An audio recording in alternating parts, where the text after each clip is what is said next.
Bismillahirrahmanirrahim. Assalamualaikum warahmatullahi wabarakatuh. Innal hamdalillah nahmaduhu wa nasta'inuhu wa nastaghfiruh wa na'udzu billahi min shururi anfusina wa min sayyiati a'malina. Man yahdihillahu fala mudilla lahu wa man yudlil fala hadiya lahu. وأشهد أن لا إله إلا الله وحده لا شريك له وأشهد أن محمدا عبده ورسوله اللهم صل وسلم وبارك على نبينا محمد وعلى آله وأصحابه ومن تبعهم بإحسان إلى يوم الدين أما بعد. Ma'asyiral muslimin rahimani wa rahimakumullah. Melanjutkan kembali kajian kita membahas kitab Mukhtasar Jami'ul Ulumi wal Hikam karya Al-Imam Ibn Rajab Al-Hambali rahimahullahu ta'ala yang diringkas oleh Syekh Muhammad Ibn Sulaiman Ibn Abdullah Al-Muhanna hafizahullahu ta'ala. Sekarang kita sampai pada halaman 69 pada kitab aslinya, hadis yang ke-13. Hadis yang ke-13. Berkata Imam An-Nawawi rahimahullah, an Anas bin Malik radhiyallahu anhu, anin Nabi sallallahu alaihi wasallam qala. Dari Anas bin Malik radhiyallahu anhu, dari Nabi sallallahu alaihi wasallam, beliau bersabda, la yu'minu ahadukum hatta yuhibba li akhihi ma yuhibbu li nafsihi. Rawahul Bukhari wa Muslimun. Tidak beriman salah seorang di antara kalian hingga ia mencintai bagi saudaranya apa yang ia cintai bagi dirinya. Hadis ini diriwayatkan oleh Imam Al-Bukhari dan Imam Muslim. Berarti statusnya muttafaqun alaih, disepakati kesahihannya. Hadis ini ma'asyiral muslimin rahimani wa rahimahullah, hadis yang menunjukkan tentang keutamaan mencintai apa yang ada pada saudara kita sebagaimana kita mencintai untuk diri kita sendiri. Jadi kalau kita ingin memperlakukan saudara kita, maka hendaklah kita bayangkan seandainya kita yang diperlakukan seperti itu, apakah kita ridha atau tidak. Kalau kita ridha, maka silakan kita perlakukan saudara kita seperti itu pula. Tapi kalau kita tidak ridha, maka jangan kita perlakukan saudara kita seperti itu. Sekarang kita baca penjelasan dari Imam Ibn Rajab rahimahullahu ta'ala. Beliau mengatakan hadzal haditsu, hadis ini kharrajahu fis sahihain, dikeluarkan oleh dua imam yaitu Bukhari dan Muslim dalam kitab sahih mereka berdua. Wa kharrajahu al-Imam Ahmad, dan juga diriwayatkan atau dikeluarkan oleh Imam Ahmad, wa lafzuhu, dengan lafaz la yablughu 'abdun haqiqatal imani hatta yuhibba lin-nasi ma yuhibbu li nafsihi minal khairi.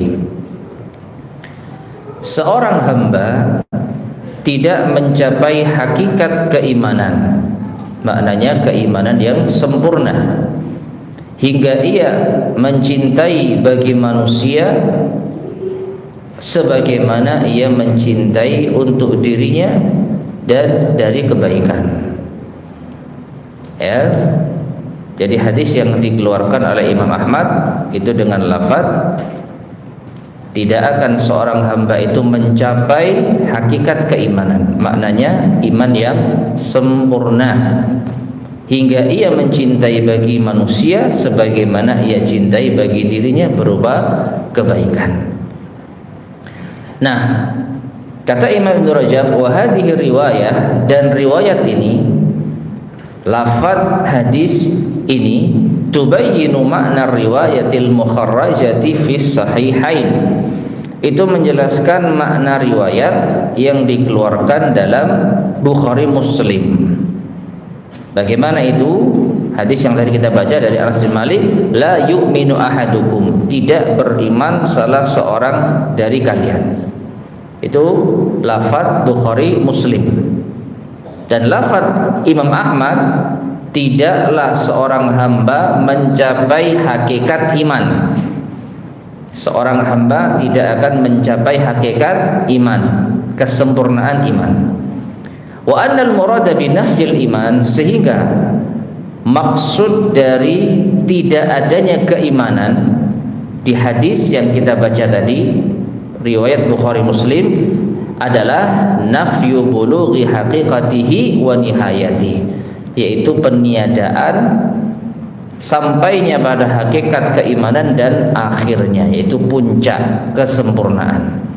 Jadi maksudnya ma'asyar muslimin rahimani wa rahimakumullah, la yu'minu ahadukum, tidak beriman salah seorang di antara kalian, bukan berarti orang yang tidak memiliki sifat ini menjadi kufur. Bukan berarti tidak beriman artinya imannya hilang, dan lawan dari iman adalah kekufuran. Ya. Jadi yang dimaksud tidak beriman adalah tidak sempurna iman salah seorang di antara kalian. Dan inilah penjelasan dari para ulama Ahlussunnah wal Jamaah terkait dengan hadis-hadis yang serupa.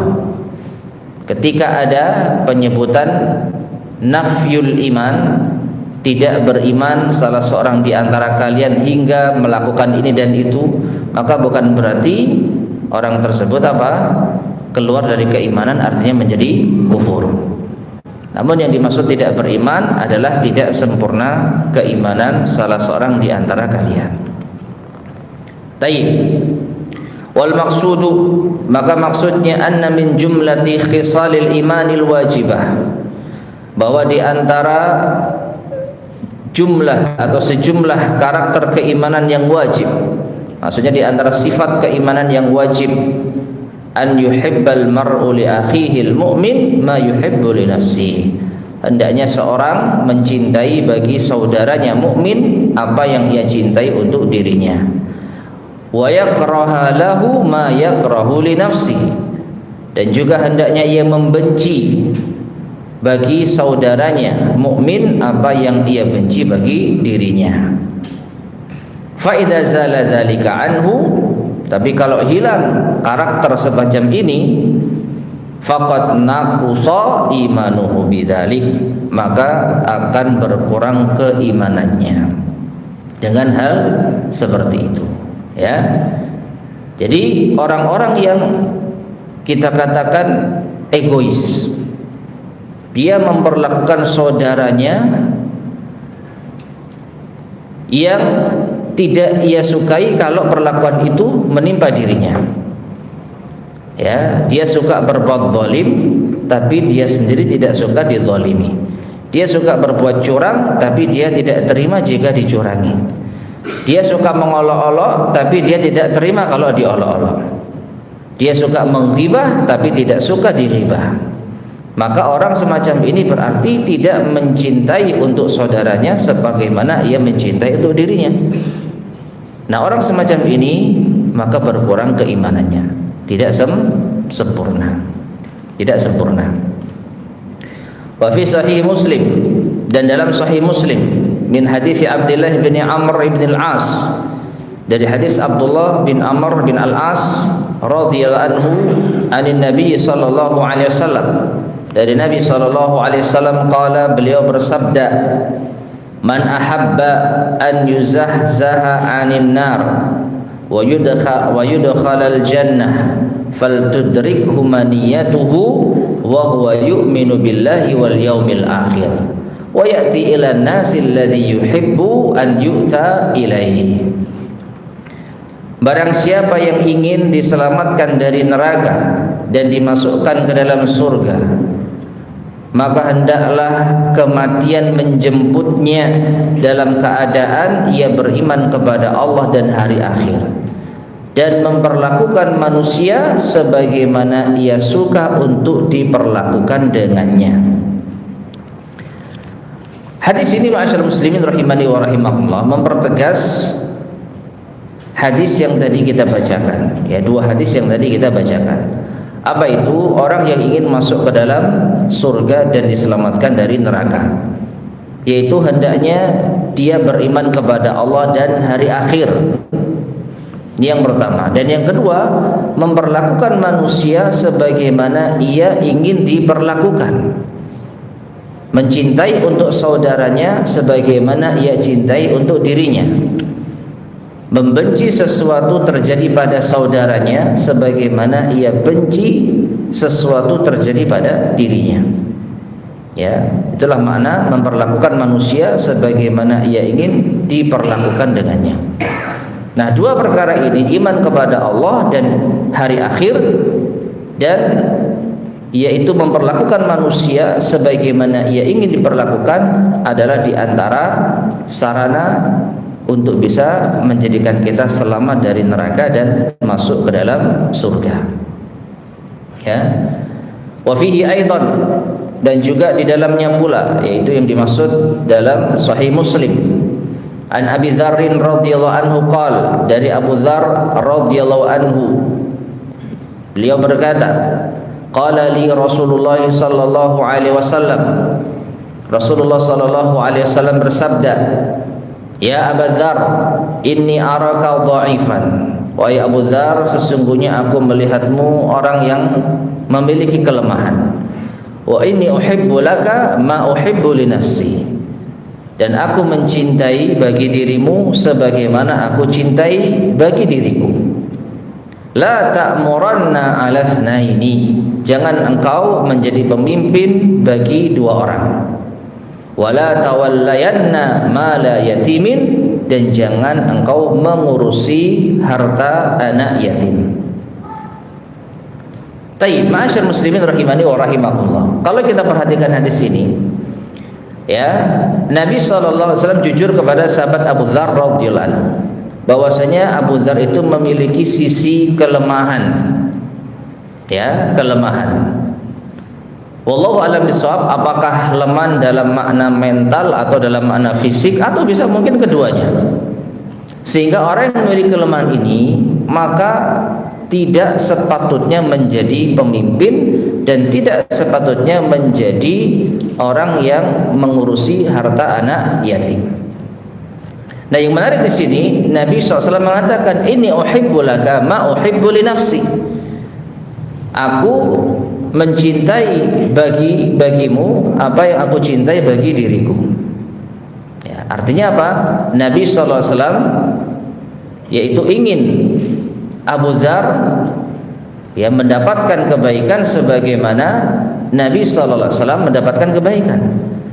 Namun kalau kita lihat, justru arahan Nabi SAW seakan-akan tidak menginginkan kebaikan bagi Abu Dzar. Apa? Jangan jadi pemimpin. Padahal beliau SAW jadi pemimpin. Jangan mengurusi harta anak yatim. Padahal Nabi SAW betul-betul manusia yang sempurna di dalam membagi harta. Tidak ada yang lebih adil dari pembagian beliau. Orang-orang yang membutuhkan senantiasa mendapatkan uluran tangan dari beliau. Jadi beliau adalah seorang pemimpin yang sempurna. Tapi beliau justru menginginkan atau tidak menginginkan Abu Dzar menjadi pemimpin. Ya, apakah berarti hadis ini keliru? Atau ada sesuatu yang kita salah paham? Perhatikan masyarakat muslimin rahimani wa rahimakumullah. Kalau kita lihat sabda Nabi SAW, inni uhibbu laka ma uhibbu li nafsi, sesungguhnya aku menginginkan untuk dirimu sebagaimana aku inginkan untuk diriku. Artinya yang kita perhatikan adalah kapasitas seorang Abu Dzar. Kalau sekiranya Rasulullah SAW berada dalam kondisi seperti kondisi Abu Dzar, maka tentu yang terjadi adalah ini yang terbaik. Jangan jadi pemimpin dan jangan mengurusi harta anak yatim. Ya, Jadi karena sisi kelemahan Abu Dzar lah, misalkan beliau dalam kondisi lemah, ya maka beliau akan memilih jalan ini. Ya, akan memilih jalan ini. Maka dari itu bukan berarti Nabi SAW meremehkan Abu Dzar, tidak suka dengan Abu Dzar, sehingga tidak layak menjadi pemimpin. Makanya Imam Ibnu Rajab mengatakan, wa inna ma nahahu an dzalik, yang demikian itu beliau sallallahu alaihi wasallam melarang Abu Dzar dari menjadi pemimpin dan mengurusi harta anak yatim, lima ra'a min dha'fi, karena beliau melihat sisi kelemahan dari Abu Dzar. Kalau sekiranya orang seperti Abu Dzar dipaksa menjadi seorang pemimpin, dipaksa untuk mengurusi harta anak yatim, maka kasihan. Ya, oleh karena itu Nabi menginginkan kebaikan bagi Abu Dzar. Untuk orang seperti dirimu, maka baiknya jangan jadi pemimpin, jangan jadi pengurus harta anak yatim. Dan ini memberikan pelajaran kepada kita, ma'asyar muslimin rahimani wa rahimakumullah, bahwa tingkatan manusia, bahkan manusia yang terbaik, para sahabat radhiyallahu ta'ala anhum, itu berbeda-beda. Ada di antara mereka yang memiliki kepemimpinan yang baik, kekuatan yang baik, ya, kecerdasan yang sempurna. Tapi ada di antara mereka yang memang tidak pantas jadi pemimpin, tidak cakap untuk mengurusi harta. Ya, bukan berarti mereka itu memiliki celah atau aib, tidak. Tapi justru ini menunjukkan bahwa tingkatan manusia berbeda-beda. Ya.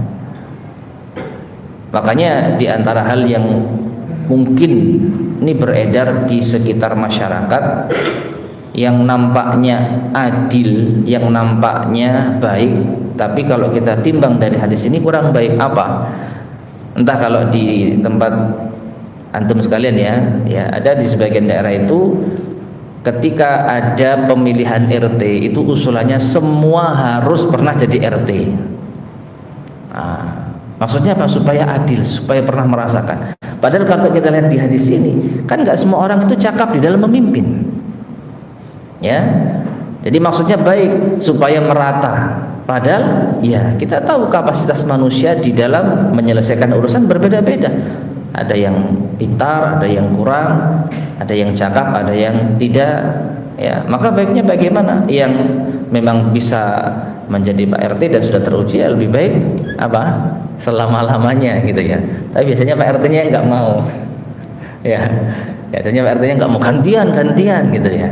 Padahal masyarakat mendukung gitu ya. Nah ini masalah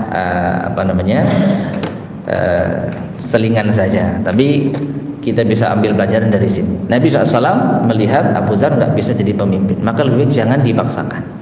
Ya, maka hak kita misalkan kalau kita menolak untuk jadi pemimpin, ya karena mungkin kita merasa tidak mampu, ya kurang cakap dan lain sebagainya. Wallahu a'lam bishawab. Taib.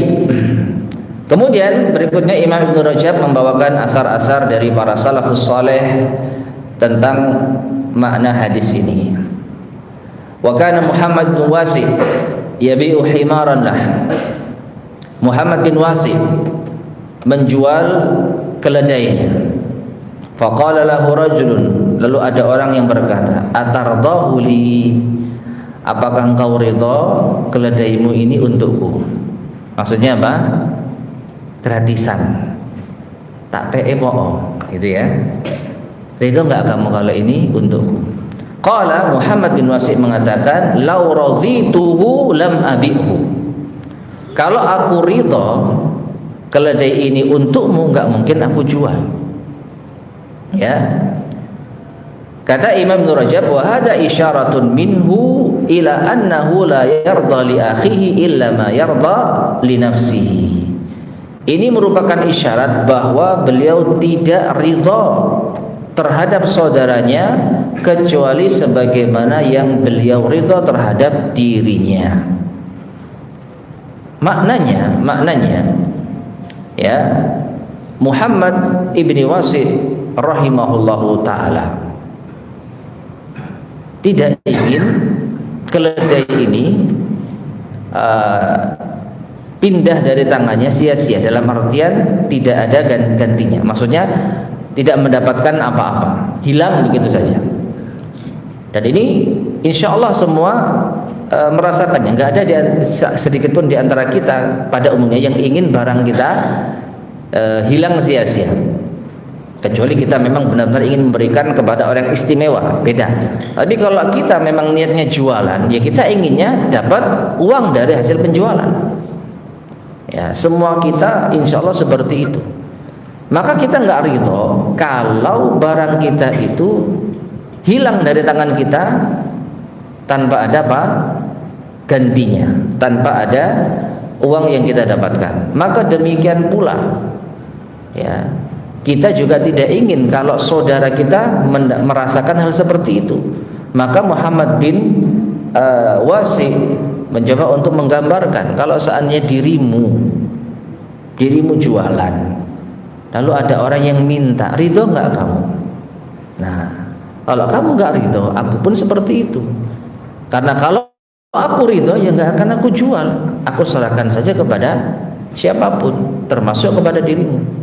Ini menunjukkan karena aku nggak ridho kalau barangku hilang tanpa ada gantinya, maka jangan diminta.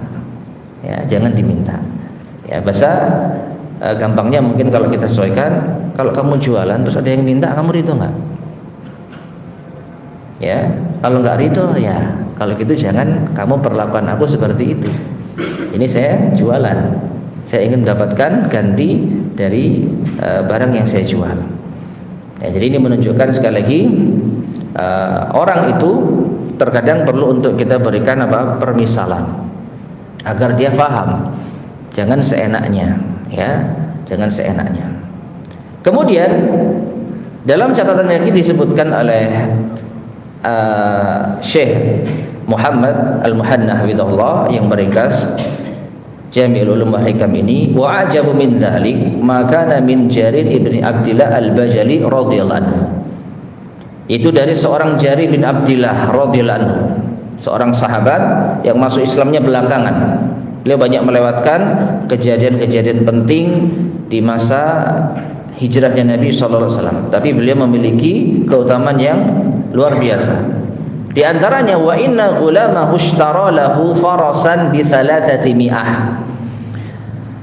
Budak beliau, pelayan beliau itu membeli seekor kuda dengan harga 300. Ya, 300. Falamma ra'ahu Jarir, maka ketika Jarir melihat kuda tersebut, a'jabahu, dia merasa takjub. Barangnya istimewa ini. Wa khasya an yakuna ghabanal bai', dan Jarir khawatir kalau budaknya itu curang kepada pembelinya. Jarir khawatir kalau budaknya ini nipu pembelinya. Barang sebagus ini kok cuma dihargai 300. Fadhahaba ilaihi, maka Jarir pergi menemui penjualnya. Wa akhbarahu, dan mengabarkan bi anna farasahu yusawi aktsara min dzalik. Kalau kudamu ini harusnya nilainya lebih dari 300. Falam yazal yazidu hatta a'tahu 800. Akhirnya apa? Ditambahi kekurangannya sampai mencapai 800. Ya, ini kalau di zaman kita kira-kira gimana? Hah? Jujur, kasarannya cek bodoh nih, oleh rego murah tambah diundai dhewe. Ya. Tapi lihatlah, seorang Jarir bin Abdillah merasa, saya kalau jualan nggak tahu harga, lalu saya jual murah, ternyata harganya harus bisa lebih tinggi dari itu. Kecewa nggak? Manusia bisa kecewa. Kita jualan nggak tahu harga pasar, tapi kita merasa dijual 300 ini sudah bagus sih. Ya, memang kita nggak tahu harga. Dijual 300. Ternyata setelah itu kamu jual berapa? 300. Itu harganya harusnya bisa 500, 800. Paling kita qadarullah. Ya wis. Ya, tapi dalam lubuk hati kita apa? Aduh eman rek. Kenapa enggak riset dulu? Kenapa enggak buka marketplace dulu? Lihat harga di pasaran. Nah, itu yang dikhawatirkan Jarir bin Abdillah. Saudaranya kecewa. Barang sebagus ini kok dijual murah. khawatir jangan-jangan budaknya nipu, ngakali, ya, pinter nawar, ya. Meskipun yang nama jual beli kalau sudah saling ridha halal, ya. Ya ayyuhalladzina amanu la ta'kulu amwalakum bainakum bil batil illa an takuna tijaratan antara minkum. Jangan kalian ambil makan harta kalian di antara kalian dengan cara yang batil, kecuali dengan jalur perdagangan yang kalian saling ridha. Ya.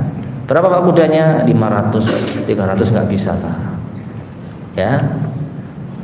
300 saja ya. Mumpung saya punya uang 300 ini gitu ya. Ya sudahlah, ambil. Ridho, enggak ada masalah. Tapi Jarir bin Abdillah melihat, wah ini kalau tahu harganya bisa tinggi tapi kita beli rendah, dia kecewa. Nah, dia enggak ingin saudaranya kecewa. Sebagaimana kalau dia yang mengalami hal itu, dia pasti kecewa. Maka ditambahi, Pak ini harganya harusnya lebih besar. Ya. Tapi apakah kita harus seperti itu? Harus seperti itu enggak? Atau kita, kamu beli ini enggak nipu kan? Misalnya kita nyuruh pembantu kita, teman kita, kamu beli enggak nipu? Enggak ada unsur penipuan sama sekali, enggak ada sumapan, enggak. Ya sudah, alhamdulillah. Ya, yang penting kita enggak nipu dan orangnya ridho, alhamdulillah. Ya kalau kita enggak ada masalah, tapi menunjukkan ya kualitas iman kita yang enggak sempurna Jarir bin Abdillah radhiyallahu anhu. Ya kita akui. Dan ini bukan dosa loh ya. Karena memang kita jual beli, kita berhak untuk apa? Menawar. Kalau nggak cocok ya sudah, kita nggak maksa. Kalau cocok alhamdulillah.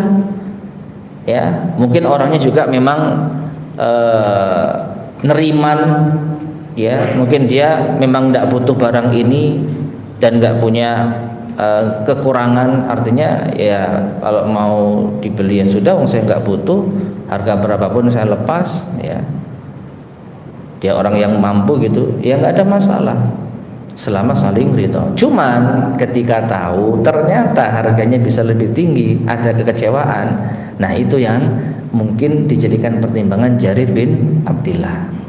Ya betul-betul apa? Sempurna keimanan beliau radhiyallahu ta'ala anhu. Baik.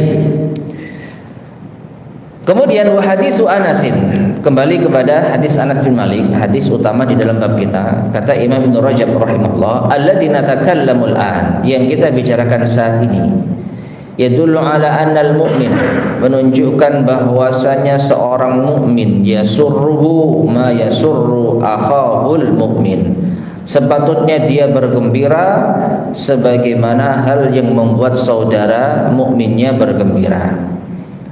Wa yuridu li akhihil mu'min ma yuridu li nafsihi minal khair. Hendaknya ia menginginkan bagi saudaranya mukmin apa yang ia inginkan bagi dirinya berupa kebaikan. Wa hadza kulluhu innama ya'ti min kamali salamatis sadri. Ini semua menunjukkan bahwa datang dari kesempurnaan selamatnya hati, minal ghilli wal ghishi wal hasad, dari iri, kecurangan dan hasad. Wa innal hasada, karena sesungguhnya hasad yaqtadi, itu menuntut, berkonsekuensi, an yakrahal hasidu an yafuqahu ahadun fi khairin. Yang namanya hasad ini menuntut kebencian bagi orang yang hasad tadi untuk diungguli oleh seorang pun berupa kebaikan. Artinya orang yang hasad itu tidak suka kalau ada orang yang lebih baik dari dirinya. Biasanya seperti itu. Au yusawiyahu fihi, atau setara. Ya, li'annahu yuhibbu an yamtaza 'alan nasi bi fadailihi. Karena dia suka, ia mencintai kalau dirinya itu lebih istimewa dibandingkan dengan manusia yang lain, dengan keutamaan-keutamaan yang ia miliki. Wa yanfarida biha anhum, dan dia memiliki karakteristik yang berbeda. Ya, dia punya keistimewaan tersendiri dibanding dengan yang lain. Wal imanu, sedangkan keimanan yaqtadi khilafa dzalik, itu justru menuntut lawan dari hal-hal seperti itu. Jadi kalau orang yang hasad itu inginnya istimewa, nggak boleh orang lain mengunggulinya atau sama dengannya, justru keimanan menuntut kebalikannya. Wa huwa an yashrokahul mu'minuna kulluhum fima a'tahu Allahu minal khair.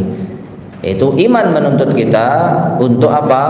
Kaum mukminin yang lain itu bersama-sama, bersekutu seluruhnya pada apa yang Allah berikan berupa kebaikan. Min ghairi an yanqusa alaihi minhu syai'un, tanpa mengurangi sedikit pun juga dari mereka. Ya. Jadi maka dari itu disebutkan la yu'minu ahadukum, tidak sempurna keimanan kalian. Mengisyaratkan orang yang hasad itu imannya enggak sempurna. Karena apa? Ia ingin lebih unggul dibanding dengan saudaranya. Dia enggak suka kalau saudaranya itu menyamai dirinya atau bahkan mengunggulinya. Namun di sini ada asar yang cukup menarik. Ya. Dan nanti mungkin bisa kita analisa atau kita dudukkan permasalahannya dengan baik. Wa qad warada ma yadullu ala annahu, dan terdapat dalil yang menunjukkan atau asar yang menunjukkan bahwa annahu la ya'sam, tidak berdosa, man kariha an yafuqahu ahadun minan nas, siapa yang tidak suka diungguli oleh manusia.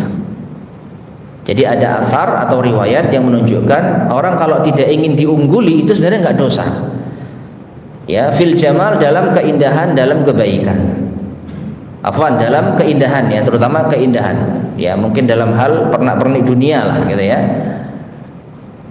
Fa kharajal Imam Ahmad, dikeluarkan oleh Imam Ahmad, wal Hakim fi sahihi, dan Imam Hakim dalam sahihnya, bin hadis Ibnu Mas'udin, dalam hadis Ibnu Mas'ud radhiyallahu anhu, qala, beliau berkata, ataitun Nabiy sallallahu alaihi wasallam, aku mendatangi Nabi sallallahu alaihi wasallam, wa indahu Malik ibnu Murarah ar-Rihawi, dan saat itu beliau bersama Malik bin Murarah ar-Rihawi.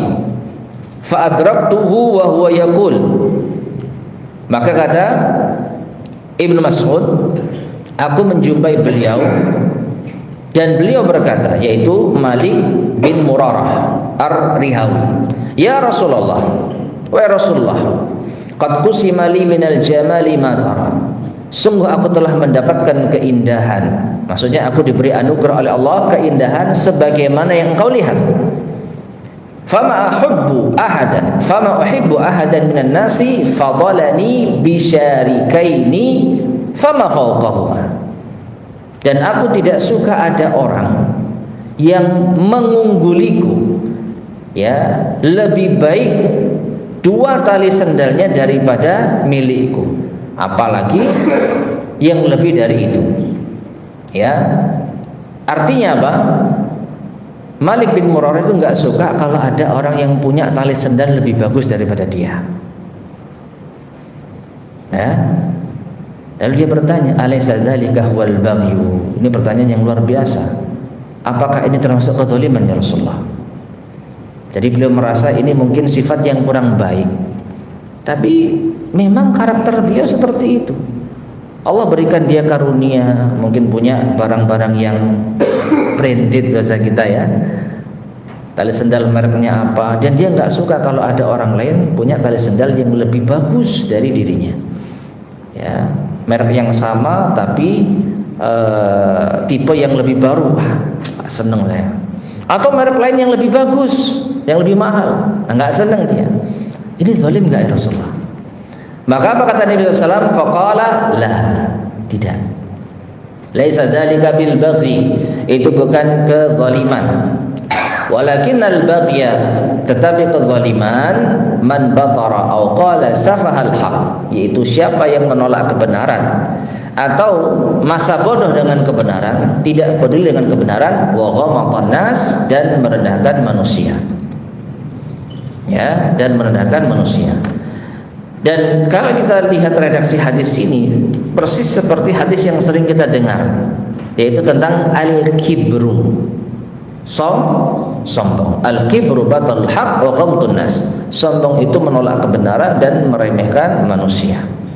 Jadi bisa kita maknai orang yang atau Malik bin Murarah Ar-Rihawi ketika dia memiliki karakteristik seperti itu, tidak suka diungguli dalam fashion misalkan, dalam penampilan oleh orang lain, maka ini bukan termasuk kesombongan dan kezaliman. Bukan termasuk kesombongan dan kezaliman. Kita lanjutkan. Fanafa an takuna karahatuhu li an yafuqahu ahadun fil jamali baghyan aw kibran. Maka Nabi SAW menafikan, tidak menganggap kebencian Malik bin Murarah ketika diungguli oleh seseorang di dalam keindahan itu termasuk kezaliman dan kesombongan. Jadi Nabi tidak menganggap itu sombong. Wasfassara al-kibra wal baghya bi bataril haq, dan beliau mentafsirkan sombong dan zalim itu dengan menolak kebenaran. Wa huwa takabburu alaih, yaitu menyombongkan diri dari kebenaran. Wal imtina'u min qabulihi kibran idza khalafa hawa, dan dia tidak suka untuk menerimanya karena kesombongan ketika menyelisih hawa nafsunya. Ya. Nah, dari sini ma'asyar muslimin rahimani wa rahimakumullah. Jadi kalau kita memiliki karakter tidak suka orang lain tampil lebih baik daripada kita, ya, ini bukan termasuk kesombongan dan bukan termasuk kezaliman. Wa min huna qala ba'du salaf, dari sini sebagian salaf berkata, tawadu rendah hati, antaqbalal haqqa min kulli man jaa bih, yaitu engkau menerima kebenaran dari setiap yang datang membawanya. Wa in kana saghiran, meskipun orang itu lebih muda.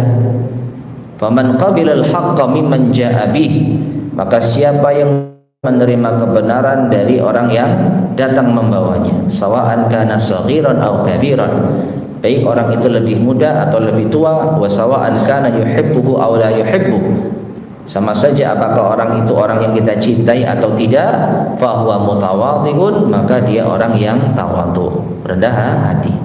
Wa man aba qabulal haqqi ta'azuman alaihi fa huwa mutakabbir. Adapun siapa yang menolak kebenaran, enggan menerima kebenaran karena merasa dirinya lebih unggul, merasa dirinya lebih agung, maka inilah takabbur, yaitu sombong.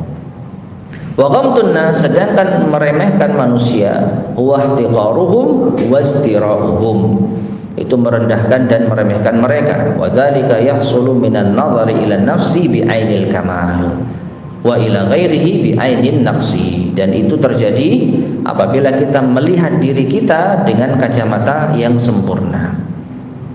Karena menganggap diri kita itu sempurna, maka kita rendahkan orang lain.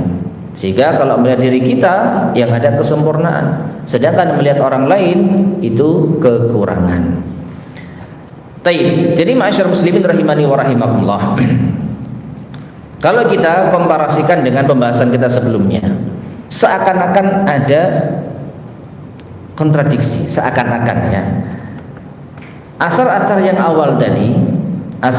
awal tadi mengisyaratkan hasad itu kita nggak suka kalau ada orang lain yang lebih baik daripada kita, kan begitu? Kita ingin kita yang lebih istimewa, kita yang lebih utama, kita yang lebih bagus. Ya, sedangkan asar dari atau hadis Ibnu Mas'ud yang meriwayatkan tentang kondisi Malik bin Murarah Ar-Rihawi, yang dia tidak suka kalau ada orang yang lebih unggul tali sendalnya. Ini tali sendal ini menunjukkan masalah sepele saja dia nggak suka kalau ada yang mengungguli, apalagi yang lain, mungkin bajunya, kendaraannya. Tapi Nabi SAW mengatakan itu bukan kezaliman dan kesombongan. Ya, lalu bagaimana cara kita mendudukkannya? Wallahu a'lam bishawab. Kalau kita perhatikan yang saya pahami, dan begitu juga nanti akan didukung oleh asar Ibnu Mas'ud pula insyaallah. Kalau kita perhatikan, hasad itu tidak suka apabila saudaranya mendapatkan kebaikan dan kenikmatan, ya, dan dia ingin agar saudaranya kehilangan hal tersebut, baik dalam urusan dunia maupun dalam urusan agama. Lebih parah lagi kalau dalam urusan agama. Sedangkan athar dari Ibnu Mas'ud terkait dengan sahabat Malik bin Murarah ini dalam hal dunia yang sangat sepele, ya, nggak suka kalau ada orang lain yang memiliki barang lebih bagus daripada dirinya. Sekedar nggak suka, tapi bukan berarti dia membenci orang lain yang punya barang tersebut, dan bukan berarti dia ingin agar orang lain kehilangan barang tersebut. Jadi ini murni semata-mata dirinya nggak puas. Waduh, kok ada sih yang mobilnya lebih bagus daripada saya, hanya bergumam seperti itu. Wah, orang itu kok bajunya lebih bagus daripada saya. Ya, akhirnya apa? Dia belani pulang ke rumah pakai baju yang lebih bagus misalkan. Ya itu sah-sah saja, selama dia tidak menginginkan nikmat dari saudaranya hilang. Terlebih lagi itu urusan remeh dunia. Sedangkan hasad itu bukan hanya dalam masalah dunia, tapi masalah apa? Kebaikan, nikmat, agama misalkan, kesolehan misalkan, ya. Apalagi terkait dengan orang-orang yang berilmu, hasadnya lebih ngeri. Tidak suka kalau ternyata saudaranya ahli ilmu lebih diterima oleh masyarakat yang lain misalkan. Nah ini baru apa? Hasad, baru ini perkara yang besar. Tapi kalau masalah lebih bagus sandalnya, lebih bagus kendaraannya, lebih bagus jam tangannya, lebih bagus aksesorisnya, ya sah-sah saja. Orang nggak ingin diungguli, sebatas tidak sampai pada tingkatan dia ingin agar orang lain itu hilang nikmat yang telah diberikan kepadanya. Ya, semoga bisa dipahami ya. Jadi sekedar ambisi pribadi, nggak puas dia, nggak puas kalau ada orang lain yang mengungguli. Namun tidak ada keinginan nikmat saudaranya itu hilang. Maka itu sah-sah saja, ya, terserah. Nah kita kalau tahu ada teman seperti itu, ya lebih baik kita apa? Ngalah saja, wis kamu pakai yang bagus, aku pakai yang biasa saja, ya, supaya dia lego gitu ya. Ini untuk menolong dia juga supaya dia nggak selalu kepikiran dengan masalah penampilan, ya. Ya, meskipun itu apa, sah-sah saja. Jadi sekali lagi beda antara hasad dengan orang yang tidak puas terhadap dirinya kalau dia diungguli dalam masalah dunia. Wa fil jumlati, dan secara umum fayambaghi mu'min. Ini kita kembali kepada masalah yang paling penting. Fayambaghi mu'min, sepatutnya bagi seorang yang beriman an yuhibba lil mu'minina ma yuhibbu li nafsihi, itu mencintai untuk orang-orang yang beriman lainnya seperti ia mencintai untuk dirinya. Jadi memang idealnya harusnya kita enggak seperti itu, ya, meskipun itu bukan kezaliman, bukan kesombongan, yaitu masalah karakter saja. Tapi yang baik ya jangan sampai seperti itu. Biarkan orang lebih baik sendalnya daripada kita, biarkan orang lebih baik kendaraannya daripada kita, ya.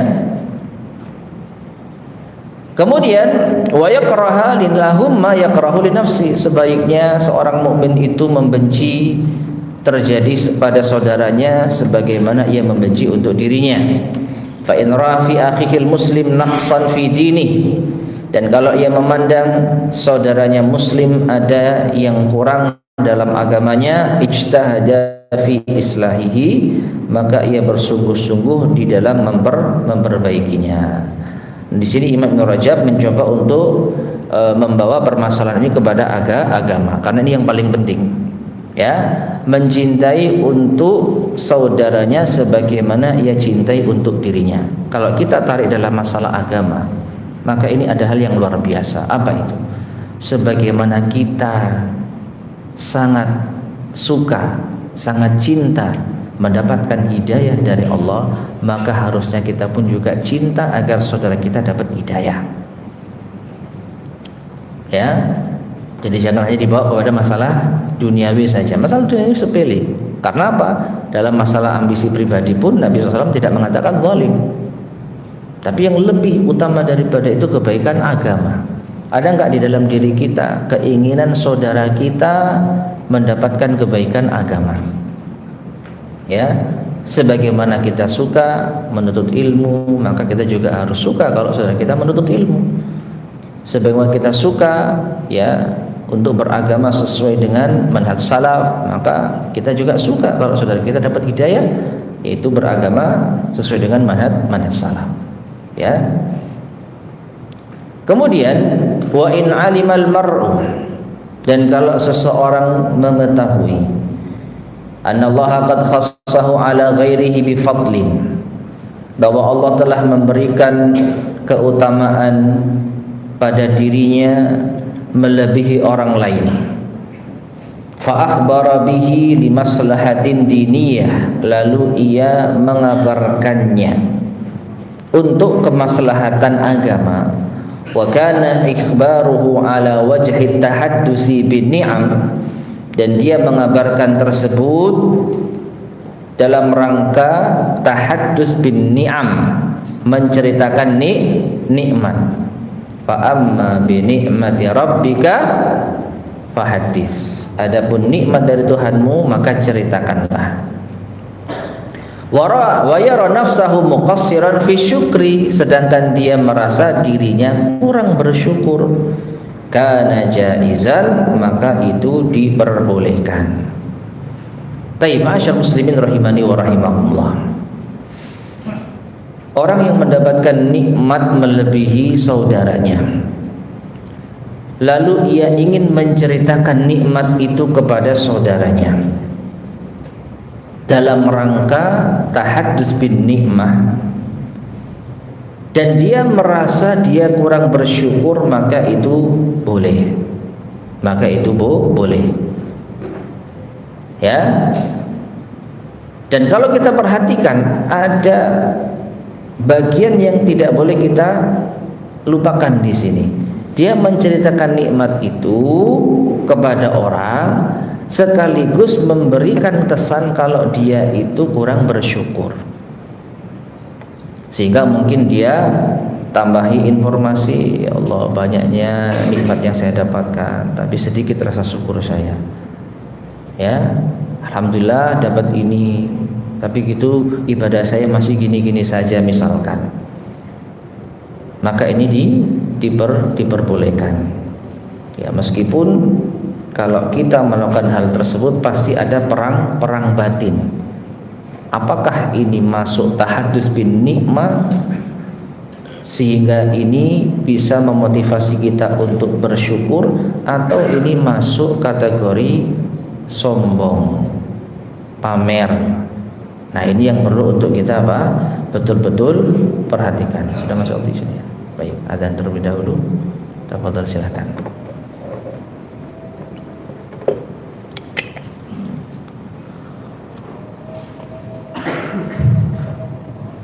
Allahu Akbar, Allahu Akbar, Allahu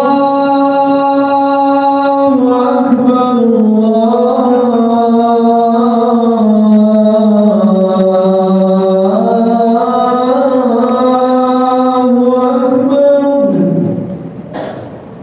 Asyhadu an la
Bismillahirrahmanirrahim. Ma'asyar muslimin rahimani wa rahimakumullah. Kita lanjutkan. Jadi orang yang memiliki keunggulan lalu ia ceritakan kepada manusia dengan tujuan untuk mengingatkan betapa dirinya ini kurang bersyukur, maka ini diperbolehkan. Contohnya adalah faqad qala Ibnu Mas'udin radhiyallahu anhu. Ibnu Mas'ud radhiyallahu anhu mengatakan, "Ma a'lamu ahadan a'lama bi kitabillahi minni." Lihat, ya. Aku tidak mengetahui seorang pun yang lebih alim, lebih berilmu tentang Al-Qur'an dibanding diriku. Ya. Ini kalau kita mau suudzon sombong. Kayak nggak ada yang lebih alim dari beliau. Tapi perhatikan di sini. Ya. Faktanya memang demikian. Nah, inilah keunggulan Ibnu Mas'ud. Tidak ada yang lebih paham Al-Quran dibandingkan dengan beliau di antara sahabat-sahabatnya, di antara murid-muridnya, di antara orang yang ada di sekitar beliau. Tapi kata Imam Ibnu Rajab, wala yamna'u hada an yuhibba lin-nasi an yusyarikuhu fi ma khassahu Allah bi. Tetapi itu tidak menghalangi beliau memiliki keunggulan di dalam pemahaman Al-Quran, tidak menghalangi beliau untuk menginginkan agar manusia juga sama-sama meraih apa yang menjadi beliau unggul di dalamnya. Artinya beliau tetap memotivasi orang untuk belajar Al-Quran. Ya, kalau hasad berarti beliau menutup pintu orang untuk belajar Quran agar nggak ada yang melebihi beliau, agar nggak ada yang mencoba untuk menyaingi beliau. Tapi buktinya beliau suka dengan orang-orang yang belajar Quran, dan faktanya beliau yang paling alim.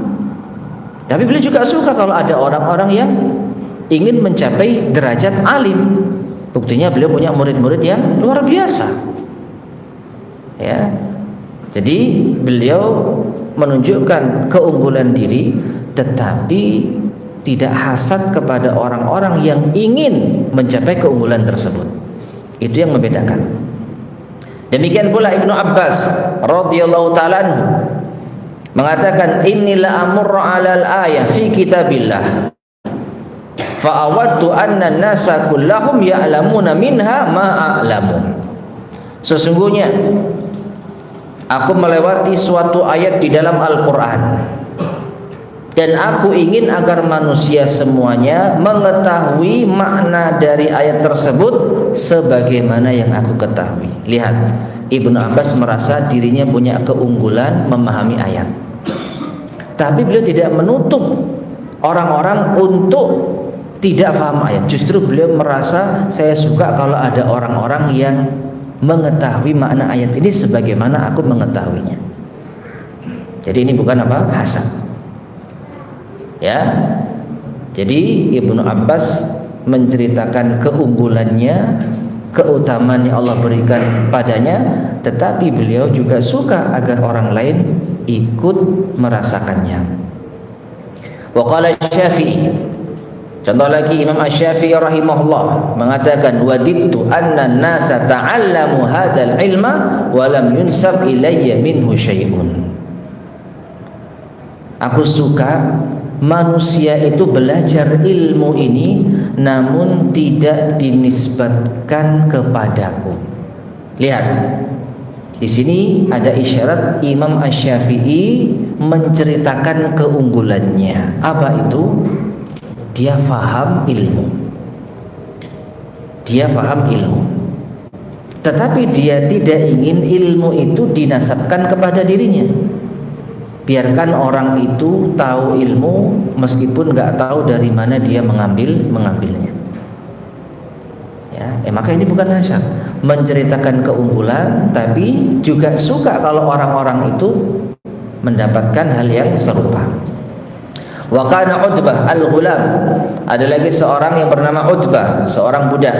Idza arada an yuftira, kalau dia ingin buka puasa, yaqulu li ba'dhi ikhwanihi al-muttali'ina ala a'mali, maka dia katakan kepada saudara-saudaranya yang tahu kalau dia sedang puasa, akhrij ilayya ma'an aw tamaratin.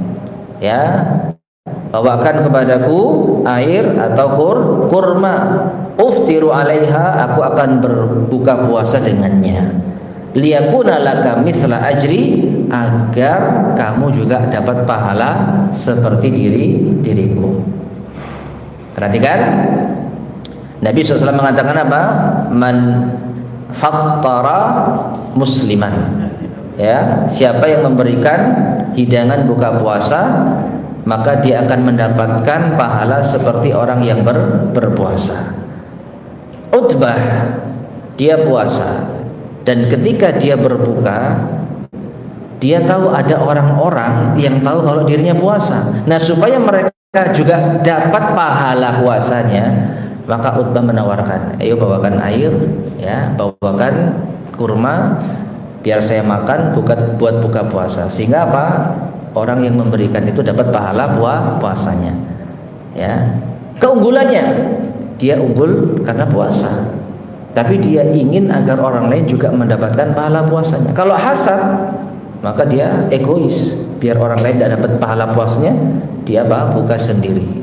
Ya, dia buka sendiri, buka puasa sendiri, tidak melibatkan orang lain untuk memberikan hidangan. Nah, dari sini ma'asyar muslimin rahimani wa rahimakumullah, maka sekali lagi menceritakan keunggulan kita dengan niat agar orang lain juga mendapatkan kebaikannya. Orang lain bisa belajar dari kita, orang lain bisa dapat pahala bareng dengan kita, maka ini bukan hasad dan ini hal yang terpuji. Namun perlu untuk terus-terusan kita mengoreksi niat. Benarkah niat kita ini seperti itu? Atau justru niat kita ada sisi lain yang terselubung? Apa ya apa namanya? Flexing ya. Ya. Memperlihatkan kemewahan, memperlihatkan nikmat. Tujuannya supaya apa? Ya supaya dia mendapatkan popularitas, supaya diakui hebat oleh orang lain. Nah, ini beda lagi ceritanya. Ya.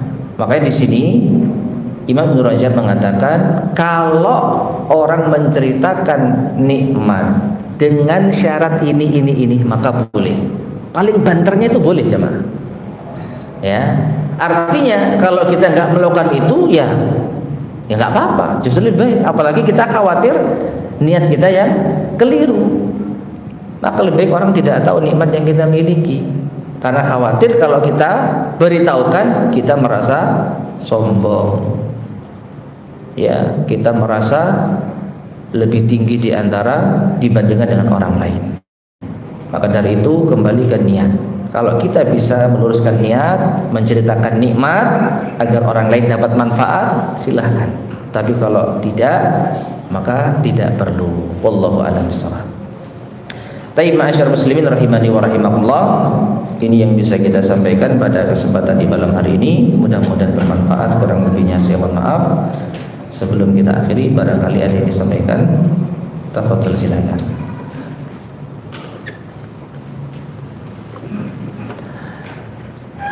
Baik, jika tidak ada, kita cukupkan sekian. Mudah-mudahan bermanfaat. Kita akhiri. Subhanakallahumma bihamdika, asyhadu an la ilaha illa anta, astaghfiruka wa atubu ilaik. Alhamdulillahirabbil alamin. Assalamualaikum warahmatullahi wabarakatuh.